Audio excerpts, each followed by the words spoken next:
Assalamualaikum warahmatullahi wabarakatuh. Jumpa kembali anak-anak dengan pelajaran matematika. Kali ini bersama saya, Pak Kholik. Hari ini kita akan mempelajari satu materi dari kelas 7 semester 1, yaitu yang berkaitan dengan persamaan linier satu variabel. Nah, untuk selanjutnya, kita akan mempelajari terlebih dahulu mengenai definisi dari PLSV. Apa itu? Kita lihat terlebih dahulu bahwa persamaan linier satu variabel adalah kalimat terbuka yang memuat satu variabel berpangkat 1 dan dihubungkan dengan tanda sama dengan. Nah, kata kunci di sini, anak-anak sekalian, satu adalah satu variabel, kemudian berpangkat 1, dan dihubungkan dengan tanda sama dengan. Nah, sebelum lanjut, anak sekalian, materi ini nanti itu sangat berguna di dalam menyelesaikan masalah kita sehari-hari, terutama yang berkaitan dengan penggunaan simbol atau lambang-lambang aljabar. Nah, oleh karena itulah kita akan memulainya kembali, ya, yaitu di sana ada kata kalimat terbuka, tentunya juga ada kalimat tertutup. Nah, kita mengulang kembali pengertian kedua-duanya, yaitu pertama, kalimat terbuka adalah kalimat matematika yang belum diketahui nilai kebenarannya. Sedangkan kalimat tertutup adalah kalimat matematika yang sudah diketahui nilai kebenarannya. Dan insya Allah ini anak-anak sudah pernah menerima dulu bahwa kalimat terbuka itu cirinya adalah ada variabelnya. Misalkan contoh begini, berapa ditambah 3 sama dengan 2. Nah, kalimat narasi ini bisa ditulis dalam bentuk kalimat matematika dengan mengganti berapa dengan variabel. Misalkan kita ganti X, maka berapa ditambah 2 sama dengan 5, maka diganti X ditambah 2 sama dengan 5. Itu contoh kalimat terbuka.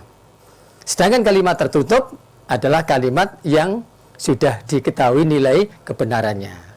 Dari contoh tadi, X ditambah 2 sama dengan 5, kalau X-nya diganti 3, menjadi 3 tambah 2 sama dengan 5, menjadi kalimat tertutup yang bernilai benar.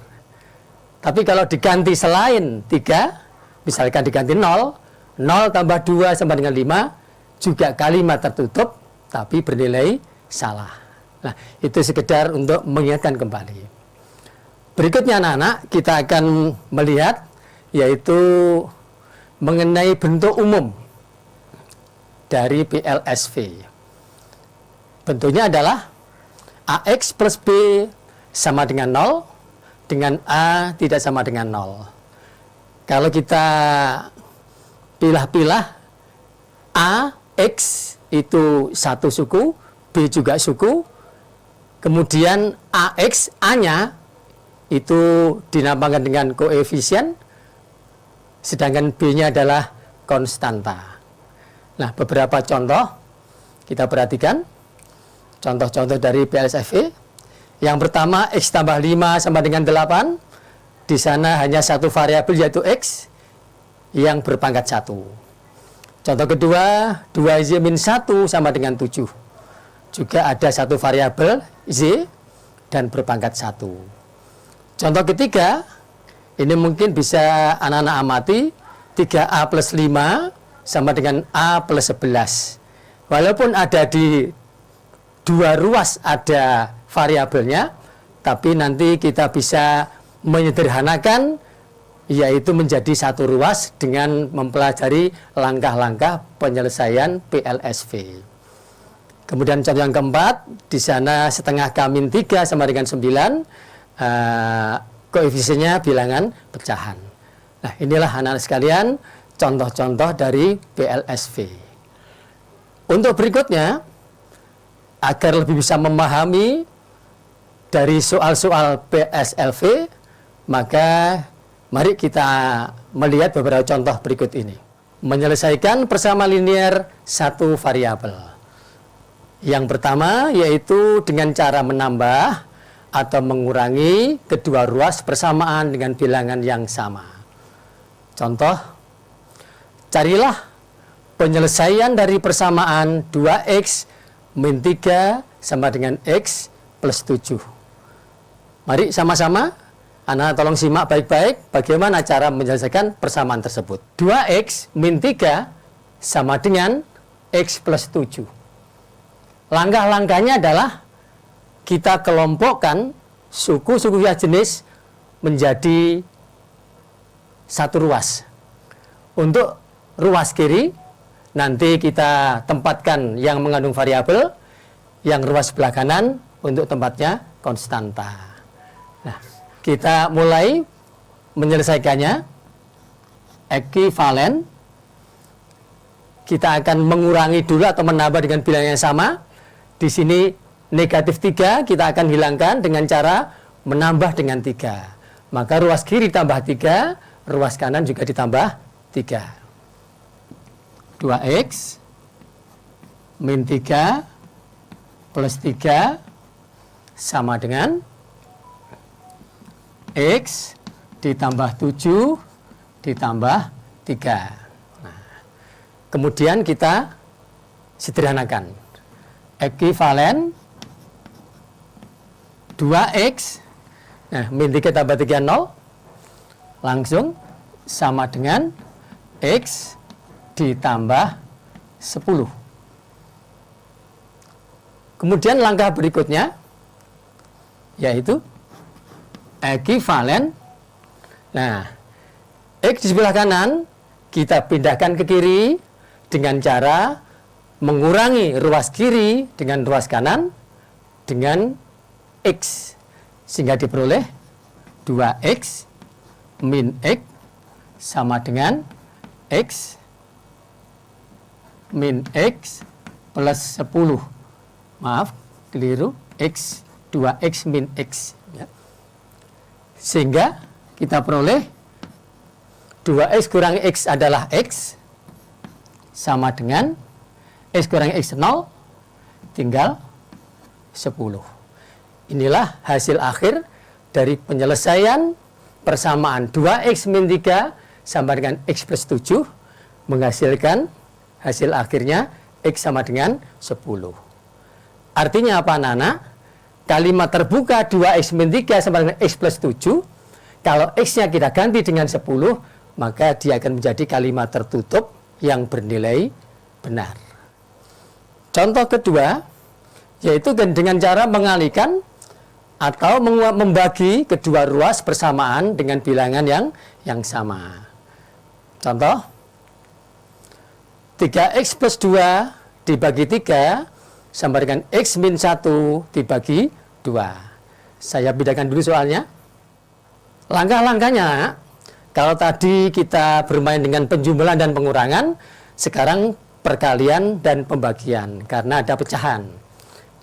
3x plus 2 dibagi 3 sama dengan x min 1 per 2 ekuivalen. Nah, kalau kita menjumpai soal pecahan, maka akan lebih mudah kalau pecahan itu diubah dulu, tidak pecahan.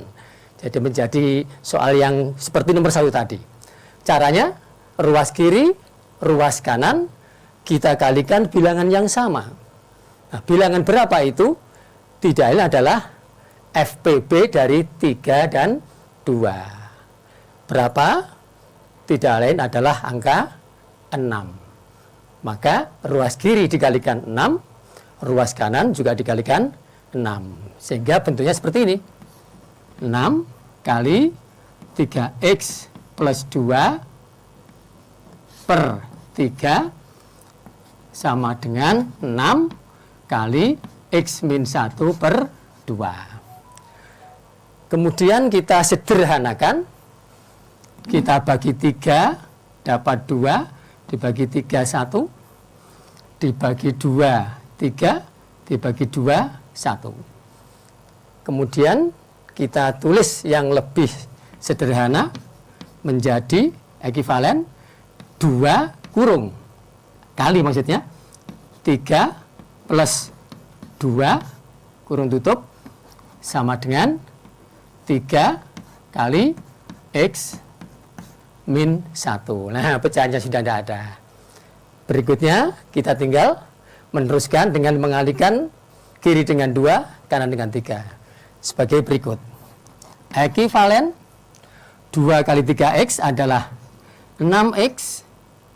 2 kali 2 adalah 4. Sama dengan 3 kali X adalah 3X.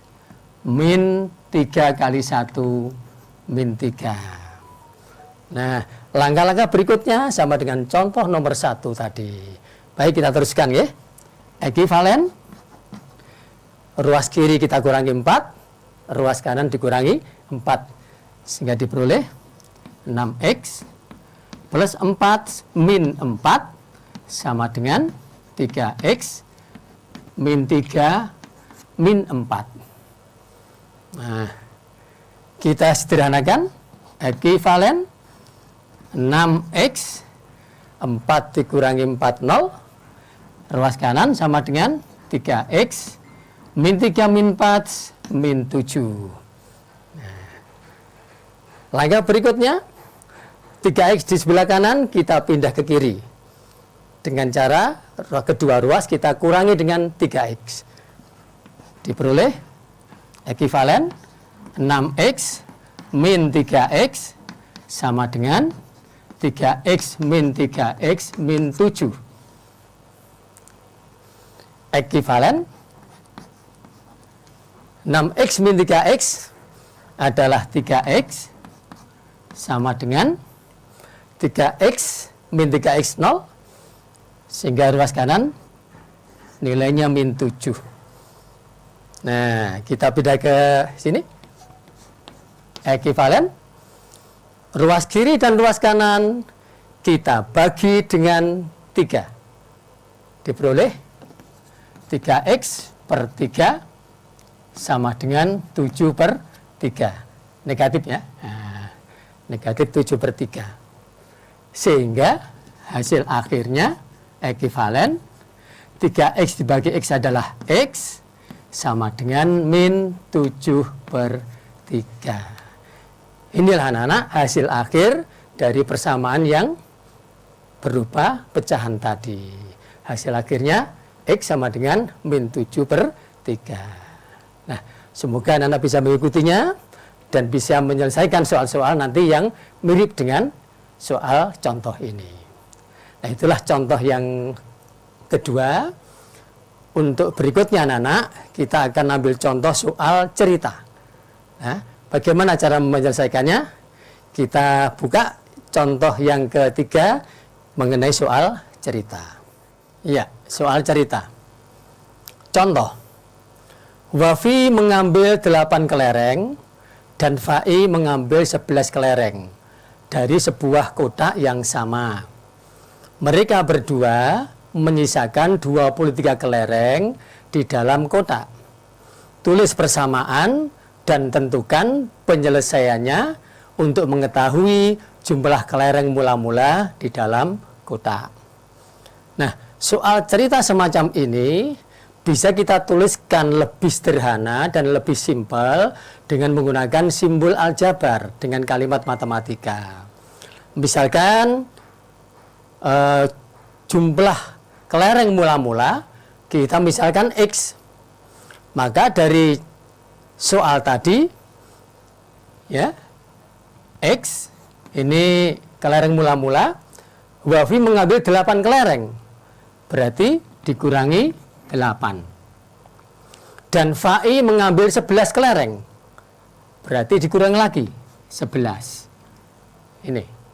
Mereka berdua menyisakan 23 kelereng di dalam kotak. Jadi mula-mula X diambil Wafi 8, diambil Fai 11, ternyata menyisakan di dalam kotak itu ada 23 kelereng. Sehingga soal yang panjang itu bisa diringkes dengan menuliskan kalimat matematikanya X 8 min 11 sama dengan 23. Nah, inilah yang kita selesaikan selanjutnya. Yuk, kita selesaikan. Ekivalen, kita sederhanakan dulu. X min 8 min 11 adalah min 19 sama dengan 23.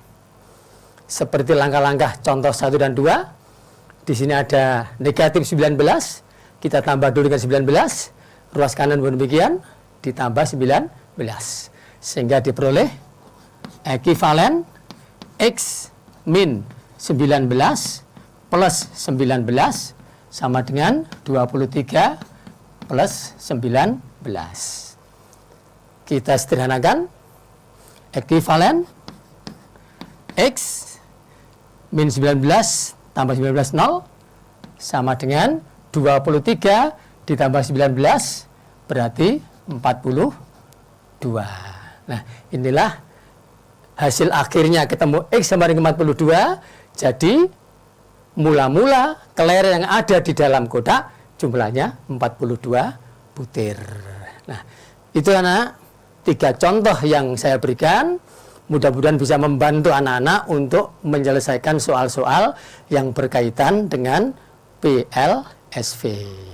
Nah, untuk itulah nanti di rumah anak-anak bisa mempelajari, bisa mengulang lagi dengan Bapak memberikan beberapa soal latihan yang nanti bisa diselesaikan di rumah. Nah, soal-soal itu adalah sebagai berikut. Ada 6 soal yang saya siapkan. Nah, pertama, penyelesaian dari 2n-1 sampai dengan 17 adalah A6, B7, C8, dan D9. Ini soal yang insya Allah cukup sederhana. Anak tinggal nanti menambah, mengurang, atau membagi atau mengali kedua huruf dengan bilangan yang sama. Kemudian untuk contoh yang kedua, soal yang kedua, penyelesaian dari 5x min 1 sama 2x plus 11. Ini ruas kiri, ruas kanan, ada variabelnya. Anak-anak bisa mengelompokkan dulu nanti, variabel dipindah ke kiri, kemudian konstanta ke sebelah kanan, dan seterusnya. Kemudian soal yang ketiga nanti, ini saya pilihkan soal yang nanti harus mengalihkan terlebih dahulu anak-anak. Jadi 3 kali X plus 1 min 5 sama dengan 13. Anak bisa memulai mengalihkan dulu 3 dengan X, kemudian 3 dengan 1, sehingga nanti tidak ada perkalian lagi, dan bisa diteruskan seperti cara contoh 1 dan 2 tadi. Sedangkan soal yang nomor 4, ini juga soal yang masih ada perkaliannya, hampir sama dengan soal nomor 3, dan insya Allah anak-anak bisa mengerjakannya nanti ya. Kemudian yang kelima, ini soal cerita. Umur Pak Rohman 3 kali umur Budi. Jika umur Pak Rohman 22 tahun lebih tua dari umur Budi, maka umur Budi sekarang adalah titik-titik. Nah, ini jawabannya ada 10 tahun, 11 tahun, 12 tahun, 13 tahun. Jadi anak-anak bisa mengubahnya dengan kalimat matematika dengan memisalkan dengan variabel nantinya. Seperti contoh ketiga tadi. Sedangkan soal yang nomor 6, juga soal cerita. Bagas memiliki uang Rp3.800 lebih banyak dari uang Rina. Jika jumlah uang mereka Rp10.200, maka banyaknya uang Bagus adalah A7.000, B6.800, C6.400, dan D4.600. Nah, itulah anak-anak soal-soal yang nanti anak-anak bisa latihan di rumah. Tentunya dengan memberikan contoh yang saya berikan tadi, mudah-mudahan bisa menyelesaikan dengan baik. Sukses untuk kalian, selamat belajar. Cukup sekian. Wassalamualaikum warahmatullahi wabarakatuh.